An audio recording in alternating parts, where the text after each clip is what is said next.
건강한 삶을 위한 지침서 TBC 클리닉 건강 365입니다. 가정의 달 5월입니다.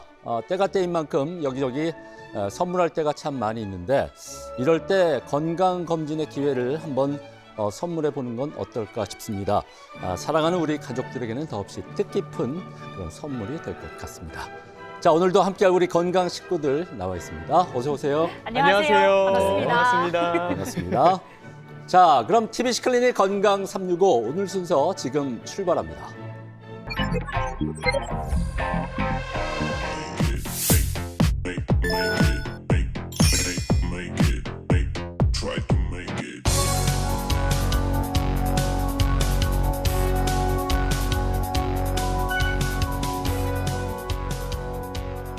건강에 관한 오해와 진실을 팩트체크로 정리해보는 시간입니다. 알려줘요 닥터스. 아이를 키우다 보면 우리가 예고 없이 우리 아이가 아픈 순간이 있는데 이럴 땐 누구나 참 많이 당황하기 마련입니다. 맞습니다. 네. 특히 또 우리 아이들은요, 어디 아프면 성인과는 다르게 그냥 뭐 보채거나 네. 울거나 그러잖아요. 그쵸. 그럴 때 부모 입장에서는 정말 당황스러울 것 같습니다. 맞습니다. 네. 또 그럴 때마다 우리 부모님들이 입장에서는 아이가 좀 아플 때 바로 이게 병원을 가야 하나 오. 말아야 하나 판단하는 게 엄청 어려우실 것 같아요. 네. 그렇습니다. 이 낮과 다르게 밤에는 문연병원이 많지 않잖아요. 네. 이런 시간대 아이가 갑자기 아프다고 하면은 그때는 정말 좀 당황스럽고 걱정이 될 것 같습니다. 그래요. 네, 그렇잖아도 또 통계 읽어주는 남자 아닙니까? 네. 통익남인 제가 한번 알아보니까 우리나라 아동 가운데 8%가량이 1년 새 응급실을 한 번 이상은 찾은 걸로 나와 있더라고요. 오. 그래요. 예. 그만큼 우리 아이들에게 응급 상황이 자주 이렇게 발생을 하고 있다는 얘기가 되겠는데 실제 우리 아이들은 어떤 경우에 응급실을 찾게 될까요? 네, 대표적으로는 고열이나 고열에 동반되는 경련, 그리고 복통이나 구토, 또 호흡곤란이나 심한 기침 등이 원인이 되고요. 생각보다 자주 몸에 발진이 생기는 두드러기 같은 알러지 질환으로도 응급실을 많이 찾습니다. 낮에는 괜찮다가 밤이 되면 심한 발진이나 두드러기로 아이들이 잠을 이루지 못하기 때문에 응급실을 찾게 되는 경우가 많은데요. 이럴 때 집에서 약간의 상비약으로 항히스타민제를 구비하고 계신다면 병원에 올 수 있는 것들을 조금 줄일 수도 있겠습니다. 항히스타민제라고 하면 어렵게들 생각하실 수 있지만 일반적으로 저희들이 먹고 있는 콧물약들이 다 항히스타민제라고 하시면 틀리지 않습니다. 기본적으로 병원에서 받으시는 콧물약을 조금 더 상비약으로 갖고 계신다면 우리가 급하게 두드러기 났을 때 사용하실 수 있습니다. 약을 빠르게 쓰게 되면 불필요한 야간 응급실 방문도 줄일 수 있는데요.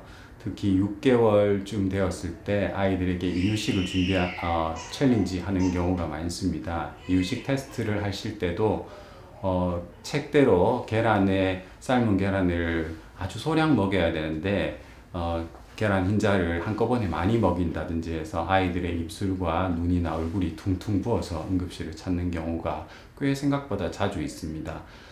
우리가 이유식을 시작할 때 그 알러지 테스트는 굉장히 소량씩 적어도 2, 3일에 걸쳐서 조금씩 늘려가서 적어도 일주일 정도 괜찮을 때 이 음식을 안전한 음식이라고 분류해야 되는데 그것을 너무 빨리 했을 때 이런 일이 생기게 되고요. 또 하실 때는 오전에 하시는 것이 의료 접근성이 좋겠고 또 약도 갖고 계신다면 좀 안전하게 알러지 테스트를 하실 수 있을 것 같습니다. 네, 그러고 보니까 저도 어렸을 때 두드러기 엄청 많이 올라왔던 것 같거든요. 아이고, 네. 이게 음식을 잘 못 먹었을 때도 그랬고 네. 찬바람에 오래 노출돼서 밖에 오래 서 있었을 때도 많이 났었어요. 맞아요. 그렇습니다. 네. 아이를 키우다 보면 한 번쯤 겪게 되는 게 이 두드러기인데 그래도 두드러기는 상비약만 갖춰놓고 있다고 하면은 해결되는 경우가 많이 있으니까 참 네. 다행이라는 생각이 듭니다. 맞습니다. 그렇다니까 참 진짜 다행이긴 한데요. 우리가 걱정스러운 두드러기 반응이 있습니다. 바로 아나필락시스예요. 이게 심하면 호흡 곤란까지 올 수 있다고 하니까요. 오, 네. 이거를 궁금합니다. 단순한 두드러기와 어떻게 우리가 구분할 수 있을까요? 네, 아나필락시스라고 하는 것은 특정 물질에 노출되고 나서 짧은 시간 안에 심각한 알레르기 반응이 생기는 것입니다. 즉 피부 반응뿐만 아니라 혈압이 떨어진다든지 심장 박동수가 약해지는 또 호흡곤란까지 동반되는 쇼크 상태를 말하는 것인데요. 집에서 아이 상태를 관찰해 보실 때 피부 증상만 생긴다면 상비약이나 또 처방받은 약을 조금 먹고 1시간 정도 기다려 보실 수가 있겠고, 입술이 붓는다든지 눈이 붓고 또 호흡곤란이 발생하는 것 같으면 지체 없이 119를 통해서 응급실을 방문하는 것이 좋겠습니다. 요약하면 피부만 알러지 반응이 있는 경우는 약을 먹거나 경과를 좀 보셔도 되지만, 입술이 붓거나 호흡곤란이 조금이라도 생길 것 같으면 지체 없이 119를 통해서 응급실에 방문하시는 것이 좋겠습니다. 네, 이렇게 들으신 대로 아나필락시스가 조금 위험하긴 하지만 그래도 피부에만 증상이 있고 호흡에는 별다른 문제가 없다면은 네. 좀 더 부모님께서 경과를 지켜보시는 것도 괜찮을 것 같습니다. 네. 또 그런데 우리 부모님들이 가장 놀라는 아이들의 응급 상황이 네. 뭔가 잘못 먹었을 때가 아닌가 아, 싶거든요. 너무 네. 걱정되죠. 정말 흔하고 많은 일인데 주방 세제나 심지어는 손 소독제나 화장품 화려하니까 이것도 입에 갖다 대고, 맞아요. 요즘에는요 전자담배 액상까지 입에 넣는다고 합니다. 위험한 거 아니에요? 엄청 위험하지 않을까요? 그래서 한번 그래요. 여쭤봐야겠습니다. 이런 상황에서는 무조건 병원을 찾는 게 답일까요? 꼭 응급실을 방문할 필요는 없습니다. 실제로 우리가 흔히 보는 생활용품들은 아이들이 한 모금 정도 노출될 수 있는 것을 전제로 마트에서 팔고 있다고 생각하시면 됩니다. 아이들이 조금이라도 먹었을 때 치명적인 것은 마트에 팔 수가 없고요. 그것은 화공약품 가게나 농약산 같은 데서 팔아야 되겠지요. 대부분의 경우 아이들은 어른들의 약물이나 전자담배, 락스, 세제 이런 것들을 먹고 오는 경우가 있는데, 저희 병원에 오셔더라도 그거에 대한 특별한 조치를 취할 수 없는 경우가 많고, 대부분 아이들이 상태가 양호하기 때문에 경과만 관찰하게 됩니다. 하지만 그 섭취 이후에 구토가 유발된다든지 복통이나 호흡곤란이 생긴다면 반드시 병원을 찾는 것이 좋겠습니다. 네, 이렇게 들으신 것처럼 아주 적은 양을 섭취했을 때는 응급실을 꼭 찾지 않아도 된다는 그런 얘기가 되겠습니다. 네. 다만 그 특별한 증상이 있을 경우에는 반드시 병원을 찾아야 된다는 점 함께 또 기억을 해줬으면 좋겠네요. 네. 네. 아니, 그런데 또 주변 지인들 이야기를 들어보면요. 네. 우리 아이들이 그렇게 시도 때도 없이 뭘 자꾸 주워 먹는데요. 저 또 조카가 있으니까 알잖아요. 네. 이거 어디 갔지? 지우야, 지아나 어디 갔어? 네. 입 벌려봐. 이러면서 이제 확인을 하는데, 우리 아이들이요. 특히 막 구슬처럼 그 작은 플라스틱 장난감. 네. 이런 거, 액상의 이물질도 이물질이지만 이걸 딱딱한 걸 삼켜버렸다면 바로 응급실에 가야 하지 않을까 걱정이 돼요. 그렇습니다. 저도 궁금한데 한번 이 점에 대해서 물어보도록 하겠습니다. 우리 아이가 고형의 이물질을 삼키게 된다면 응급실을 반드시 찾아야 될까요? 예, 함께 물어보겠습니다. 네. 네. 예, 알려줘요, 닥터. 네, 아이들은 고형의 이물질을 삼키는 경우가 흔하게 있습니다. 대부분의 경우는 응급이 아닌 경우가 많거든요. 예를 들어서 1cm 직경 미만의 작은 구슬이나 또 플라스틱 제품이나 또 요즘 빡빡한 그런 스티커 같은 것들을 먹고 병원을 찾는 경우가 많은데, 대부분의 경우 2, 3일 지나면 대변으로 다 배출이 되는 경우가 많습니다. 물론 위험한 경우도 있습니다. 여러 개의 자석을 먹은 경우는 자석이 뱃속에서 서로 붙으면서 큰 형태를 만들거나 장과 장 사이에서 서로 붙으면서 장의 천공을 일으키기도 합니다. 그리고 날카로운 긴 머리핀과 같은 그런 것들은 꺼내 주어야 될 수도 있겠고요. 또 요즘 많은 전자제품에 들어가는 버튼 건전지들도 뱃속에서 용출되면서 산이 나와서 또 알칼리가 나오면서 위장에 손상을 줄 수 있기 때문에 제거가 필요한 경우도 있겠습니다. 제일 흔하게 아이들이 먹고 오는 것은 100원짜리 동전이라고 할 수 있는데요. 100원짜리 동전은 대부분 아이의 경우 상부 식도에 걸려서 아이들이 힘들어하기 때문에 몇 시간 안에 꺼내주는 것이 식도 손상을 예방할 수 있습니다. 응급실에서 내시경을 하지 않더라도 식도에 걸린 100원짜리 동전은 간단한 도구를 통해서도 제거를 할 수가 있기 때문에 아이들이 100원짜리 동전을 갖고 있다가 동전이 사라지고 또한 그것들로 인해서 애가 보채고 먹지 않거나 운다면 한 번쯤은 목에 걸린 것은 아닌지 엑스레이로 간단하게 확인해 보시는 게 좋겠습니다. 요약하면 작은 것은 기다리고 동전 크기 이상은 확인이 필요하다. 그렇게 정리할 수 있겠습니다. 네, 이제 명심하겠습니다. 작은 건 기다리고 네. 동전 크기는 확인한다. 어때요? 저 좀 장가 가면 좋은 아빠 될 것 같지 않으세요? 장가 가면 너무 좋은 아빠 될 것 같고요. 네. 장가 가려면 일단 여자친구 있어야 되니까 얼른 만나면 좋겠다. 일단 사전 조건이 잘못돼서 좀 깊이 생각을 좀 해보겠습니다. 네, 좋습니다. 그래요. 예. 네, 근데 두 사람은 아직 아이를 키워보지 않아서 예. 아이고 쯧쯧쯧 잘 모를 겁니다. 아, 잘 모르겠는데요. 맞습니다. 이게 이제 아이를 키우다 보면 얘를 데리고 지금 병원을 가야 되는 거 아닌가 이렇게 의문점이 드는 순간이 참 많이 있거든요. 네. 이제부터가 이제 진짜입니다. 오, 예. 네. 알짜 정보가 나오게 되는데 네. 아이들에게 발생하는 응급 상황을 사례별로 저희가 알아보도록 하겠는데 가장 흔한 사례가 바로 열이 많이 나는 거, 고열이 아닐까 싶습니다. 맞습니다. 맞아요. 이 병원이 문이 다 닫힌 뭐 주말 밤이나 평일에도 밤에는 아이 열이 한 39도까지 올라가면 어머. 부모님 머릿속이 진짜 하얘질 것 같거든요. 네. 이런 말 하면서도 저도 뜨끔하는 게 저도 낮에는 잘 뛰어놀다가 밤만 되면 어찌나 허약했는지 열도 나고 기침도 하고 아이고. 부모님 속 많이 썩였습니다. 제가 생각해 보니까. 이렇게 잘 그래요? 커서 참 다행입니다. 그러니까요. 근데 이럴 때 병원을 가야 하나 말아야 하나 어떤 판단 기준이 좀 있으면 좋을 것 같거든요. 그렇습니다. 예, 한번 알아보도록 하겠습니다. 자, 고열입니다. 열이 39도까지 올라가게 된다면 응급실을 제 생각에는 가봐야 될 것도 같은데 예, 응급실 가야 될까요? 어떻습니까? 39도 혹은 40도의 숫자를 보면 부모라면 누구나 당황하실 수밖에 없습니다. 그러나 새벽이라도 응급실에 가야 되는 상황이 아닐 수도 있습니다. 일단은 숫자가 중요한 것이 아니라 아이의 컨디션을 먼저 생각해 보시고 아이들이 자극에 반응이 좋고 열이 조금이라도 내리면서 잘 논다면 급하게 응급실을 방문하지 않으셔도 됩니다. 가정에는 항상 해열제가 상비되어 있어야 합니다. 해열제는 두 가지 종류가 있지만 종류와 상관없이 일단은 몸무게의 3분의 1에서 몸무게의 2분의 1 정도를 먹이시면 되겠습니다. 조금 더 구체적으로 말씀드리면 열이 38도 이상이라면 몸무게 12kg 아기를 기준으로 몸무게의 3분의 1, 즉 4cc를 먹이시면 되고요. 열이 39도 이상이라면 12kg 아이의 절반, 즉 6cc를 먹이신다. 이렇게 간단하게 생각하시면 쉽습니다.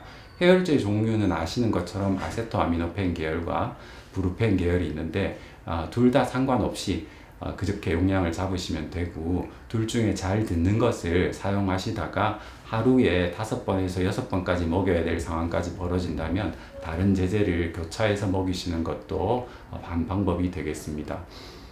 물론 해열제를 먹이시더라도 열이 39도 이상 지속되면서 아이의 의식이 처지거나 계속 보채거나 한다면 응급실로 오셔야 됩니다. 특별히 깨우기 힘들고 아이가 놀지 않고 처진다면 응급실로 와야 되시는데요. 중요한 것은 열의 숫자가 아니라 아이의 모습의 기준을 잡으시면 되겠고요. 평소에 어머니께서 보시는 아이의 모습과는 너무나 많이 처진다면 반드시 응급실로 오셔야 됩니다. 네, 이 기회를 빌어서 부모님 이렇게 노심초사하면서 키우셨을 거 아니에요. 네. 감사 인사를 좀 전해야겠습니다. 좋습니다. 어머니, 아버지 고마워요. 영상 편지. 영상 편지 감사합니다. 이렇게 또 새로운 정보를 얻어갑니다. 맞습니다. 사실 또 열만큼이나 우리 부모님이 걱정을 하는 게 바로 우리 아이들의 기침 소리입니다. 네. 그냥 콜록 하고 끝나는 게 아니라요. 밤에 이렇게 아이들이 자다가 막 가래 끓는 소리가 난다거나 숨이 가빠진다거나 이러면은요. 정말 우리 부모님들 가슴을 졸이게 되죠. 네. 이게 단순한 감기로 인한 기침인지 아니면 좀 더 우리가 주의해서 봐야 되는 기침인지 참 헷갈리는 경우가 많이 있는데 밤에 기침이 심할 경우입니다. 이런 때는 어떻게 할까요? 응급실에 가야 될까요? 네, 기침도 아이를 키우면서 흔하게 접하는 문제입니다. 기침도 역시 횟수가 중요한 것이 아니라 호흡을 잘 관찰하시는 것이 중요하겠습니다. 기침을 할 때뿐만 아니라 잘 때 아기가 호흡이 고르고 또 특별히 그 가슴이 들쑥날쑥하면서 심하게 배가 오르락내리락 하는 그런 힘든 호흡을 하게 되면 반드시 응급실로 나오셔야 되고요. 특별히 또 자다가 일어나서 컹컹 기침이라고 하는데 후두염이 발생하는 경우가 있는데 그런 경우는 굉장히 심각한 호흡 곤란을 발생하기 때문에 반드시 응급실로 오시는 것이 좋겠습니다. 그래서 숨 쉬는 소리가 쌕쌕거리거나 컹컹거리거나 많이 거르렁거리는 경우는 응급실을 방문하시는 게 좋겠고 단순히 기침을 많이 한다 그래서 응급실로 오시지 않으셔도 될 것 같습니다. 아, 역시 아는 만큼 보인다는 말이 정답이었습니다. 네. 네. 이제 아이들이 기침하는 모습을 보면 소리보다는 호흡에 더 어. 집중해서 관찰할 것 같습니다. 그러니까요. 네. 네. 자, 그렇다면 여러분 이건 어떨까요? 정말 우리 아이들의 갑작스러운 복통, 우리 배 아픈 것도 사실 너무 걱정스러운데 네. 아이들이 배가 아프면 우리 부모님 입장에서는 얼마나 걱정스러우시겠습니까? 자, 닥터스, 우리 아이가요 갑자기 배가 아프다고 합니다.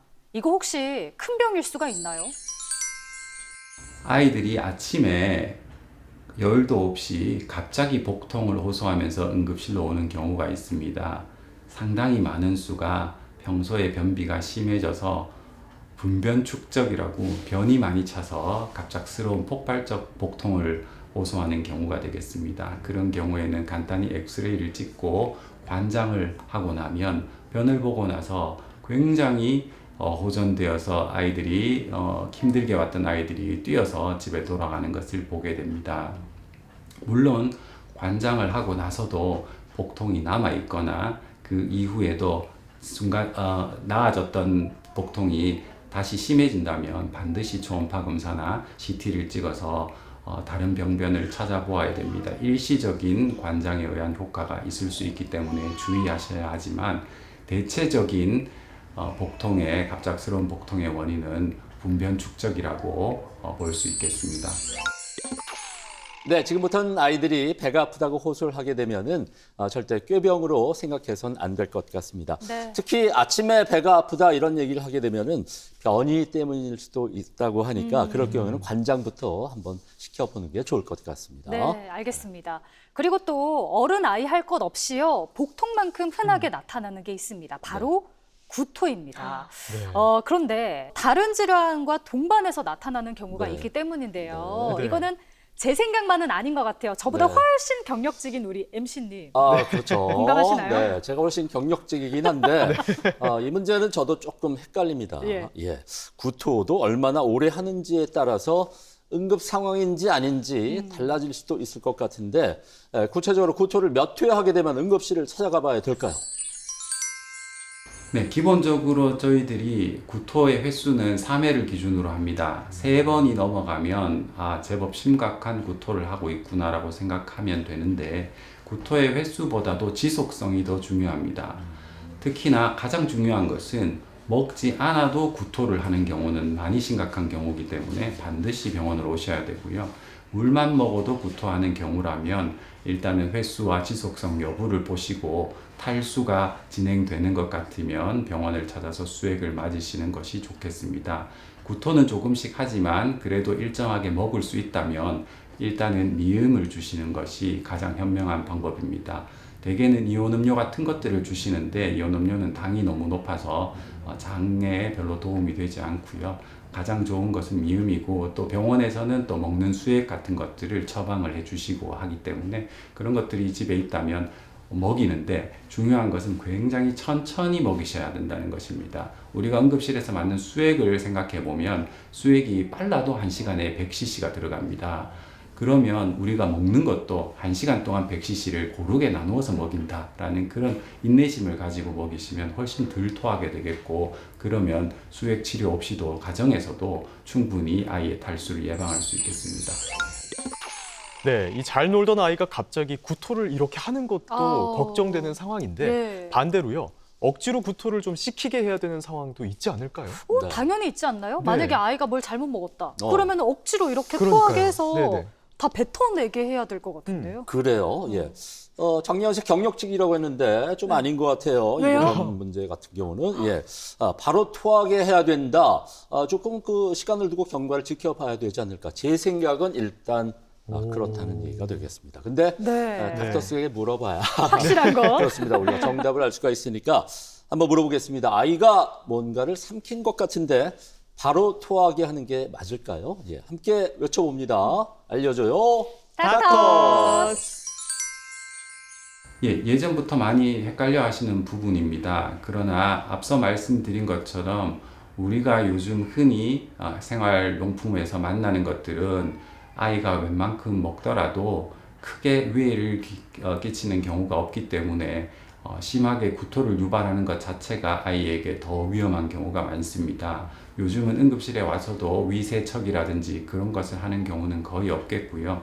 대부분은 먹고 나면 액상의 물질은 15분 내로 거의 다 흡수돼 버리기 때문에 토하게 하는 것들은 큰 의미가 없고 오히려 위험할 수 있으니 잘 관찰하시는 것이 오히려 도움이 되겠습니다. 네, 닥터스 잘 들었습니다. 제 자존심 완전 그냥 산산조각 났고요. 자, 여기에 저의 자존심을 다시 한번 심폐소생술을 시켜보도록 하겠습니다.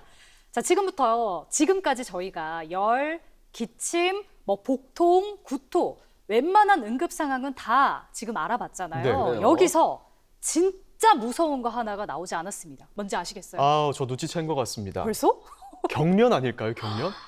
그것만큼 생각만 해도 무서운 게 없을 것 같거든요. 이 경련 딱 그렇습니다. 일으키면은 아이가 정말 큰 병에 걸릴 것 같고 부모님들 정말 걱정 많이 하실 것 같은데 맞습니다. 그래서 제가 한번 닥터스께 여쭤보겠습니다. 네. 닥터스, 아이가 온몸에 경련을 일으키면 정말 큰 병이 있는 걸까요? 네, 맞습니다. 아이가 경련을 일으키는 것만큼 놀라는 일이 없습니다. 열이 나면 특히 열 나는 첫날 한 2돌 정도 전후되는 아이들이 열경련을 하게 되는 경우가 있는데 병명 중에 한 2~3명 정도가 경험한다고 합니다. 대부분은 1분, 2분, 늦어도 5분 이내에 그치게 되고요. 전체적으로 입술이 파래지고 눈이 좀 위로 치켜뜨면서 팔다리에 경직이 오는 경우가 많습니다. 119를 부르고 구급차 안에서 대부분 멈추게 되고 병원에 도착하면 아이들은 멀쩡한 경우가 대부분입니다. 그런 경우라면 대개 간단한 검사를 받고 아이 상태를 관찰한 뒤 열이 조절되면 퇴원하는 경우가 많습니다. 그래서 너무 걱정하지 않으셔도 되고요. 단지 경련이 15분 이상 지속되거나 경련이 2번 이상 반복되거나 하는 그런 경우가 있다면 그 아이는 특별히 뇌파 검사라든지 추후 검사가 더 필요할 수 있으니 유념하시는 것이 좋겠습니다. 네. 닥터스의 말씀을 듣고 보니까요. 아이들이 경련을 일으킨다고 해서 지레 겁을 먹을 필요는 없다는 생각을 합니다. 네. 그렇습니다. 하지만 방심은 금물이죠. 경련이 혹여나 좀 길어진다면요. 네. 반드시 진료가 필요하다는 것도 잊지 마시기 바랍니다. 네. 또 제가 알아보니까 어린이 안전사고의 46%가 집에서 발생하더라고요. 오. 근데 사실 그도 그럴 게 집에 있는 시간이 가장 많으니까 그럴 것 같기도 한데 그렇네요. 앞서 소개해드린 것처럼 입에 뭐를 자꾸 가져다 대는 거는 물론이고요. 코랑 귀에 뭘 그렇게 어찌나 집어넣는지 아이고. 그런 사고가 많다고 합니다. 네. 그래요. 아이를 키우는 가정에서는 공감하실 만한 그런 내용이 아닐까 싶은데 그러다가 또 밤에 귀가 막 아프다고 이렇게 막 울고 보채는 경우도 참 많이 있습니다. 네. 자, 이럴 땐 어떻게 해야 할지 참 난감해지는데 귀가 아프다고 할 때 어떻게 응급실 가봐야 될까요? 네, 응급실을 자주 찾으시는 증상 중에 하나가 귀가 아플 때입니다. 아이가 귀가 아프다고 귀를 막 만지면 정신이 없으시거든요. 그래서 일단 응급실에 오게 되고 급성 중이염이라는 진단을 받으시는 경우가 많습니다. 그런 경우 집에 있는 간단한 해열제를 아까 말씀드렸던 그런 용량으로 먹이시게 되면 아이들의 귀 통증이 줄어들게 되고 그러면 다시 잘 수가 있게 되고요. 그 다음날 천천히 병원을 방문하셔서 중이염에 대한 항생제 치료를 받으시면 되겠습니다.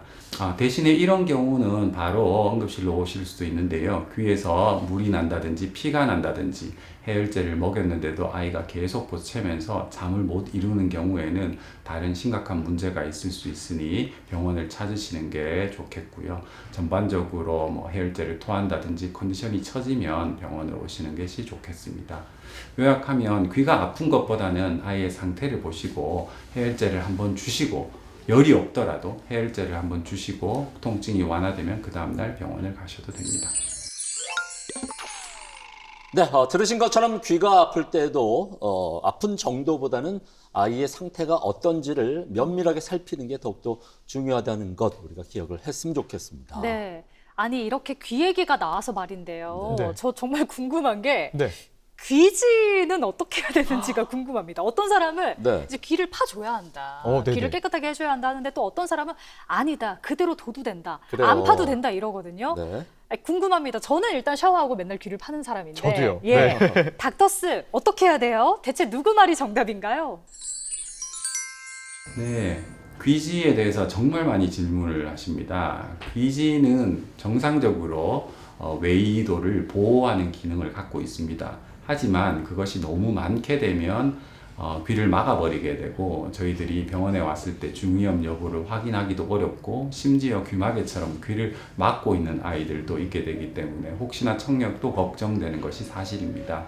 그래서 너무 심한 경우에는 저희들이 병원에서 위험하지 않은 도구를 통해서 간단히 빼드리는 경우도 있고요. 심한 경우에는 물을 넣어서 녹이는 경우도 있었습니다. 요즘은 그렇게 많이 하진 않는데요. 그래서 과연 그러면 집에서 귀를 어떻게 할 것인가 라는 질문을 많이 듣는데 일단 저는 제일 안전한 방법을 귀에 물을 조금씩 넣으시라라고 얘기하는 경우가 있습니다. 다들 깜짝 놀라시는데 샤워하실 때 물이 약간 들어가면서 귀가 씻겨서 나오는 경우가 가장 안전한 방법입니다. 면봉을 사용하게 되면 웨이도에 상처를 주는 경우도 많고 그러면 웨이도염이 생겨서 심각한 상태로 가서 고름이 나오는 경우도 있습니다. 샤워할 때 귀에 물을 좀 넣으라고 말씀드리면 귀에 물이 들어가면 중이염이 생기지 않나요? 라고 되물으십니다. 절대 그렇지 않습니다. 고막 상태가 방수가 잘 되고요. 딱 막혀 있습니다. 그래서 물이라는 것은 한 1cm 정도 깊이만 잠깐 들어가서 귀지를 씻어내는 효과가 있기 때문에 또 아이의 귀는 넓어서 자는 동안에 귀에 들어간 물이 다 마릅니다. 그래서 귀 안에서 특별히 나쁜 짓을 하지 못하기 때문에 중이염에 대해서 너무 걱정하지 않으셔도 되고요. 그 전에 병원에서 고막 상태를 잘 확인한 경우 또 귀지 형태가 좀 이렇게 얼기설기 있으면서 보기는 거슬리고 하는 경우에는 물을 조금씩 넣는 것도 좋은 방법이 되겠습니다. 네, 지금까지 이렇게 소아들에게 흔히 발생할 수 있는 응급 상황에 대해서 자세히 알아봤습니다. 아이들은 스스로의 상태를 자세히 설명하기가 힘든 거 아니겠습니까? 그만큼 우리 부모님들의 역할이 더 커질 수밖에 없겠는데 마지막으로 응급 상황에서 부모가 꼭 해야 할 역할이 있다면 짚어주십시오. 아이들이 갑자기 아프게 되면 부모님들은 굉장히 당황하시면서 무작정 응급실로 오시는 경우가 많지만 아이들을 잘 관찰하셔서 아이들이 잘 노는가, 또 잘 먹을 수 있는가, 그리고 숨쉬기가 편한가 이 세 가지가 된다면 집에서 뭐 받으신 약을 먹거나 하면서 경과를 좀 보셔도 되겠고요. 또 아이가 평소와 다른지가 중요합니다. 어떤 병을 진단받았느냐 그 병명이 중요한 것이 아니라 아이가 평소와 상태가 많이 달라지면 달라질수록 응급 상황이 된다라고 보시면 되겠습니다. 그래서 집에서도 항상 해열제나 알러지 약 같은 것들은 상비약으로 준비를 해주시는 것이 좋겠고요. 늘 중요한 것은 열보다 중요한 것은 아이의 상태다. 또 기침보다는 숨 쉬는 것이다. 또 잘 놀지 않으면 위험한 신호다. 두들에게는 약이 필요하다. 또 이물질은 크기와 모양으로 판단하셔서 조금 더 기다려 볼 수 있을지 병원에 바로 와야 될지 정하시면 훨씬 더 아이를 키우는 데 있어서 마음이 편안하실 것 같습니다. 네, 알려줘요 닥터스. 오늘은 대구 파티마병원 소아청소년과 김영진 의무부장과 함께 소아 응급 상황에 대해서 지금까지 자세히 알아봤습니다. 예고 없이 이렇게 찾아올 수 있는 게 우리 아이들의 건강 상태인데 부모님들의 정확한 판단만이 이 아이를 지킬 수 있다는 사실 우리가 함께 꼭 기억을 하고 또 실천해 나갔으면 좋겠습니다.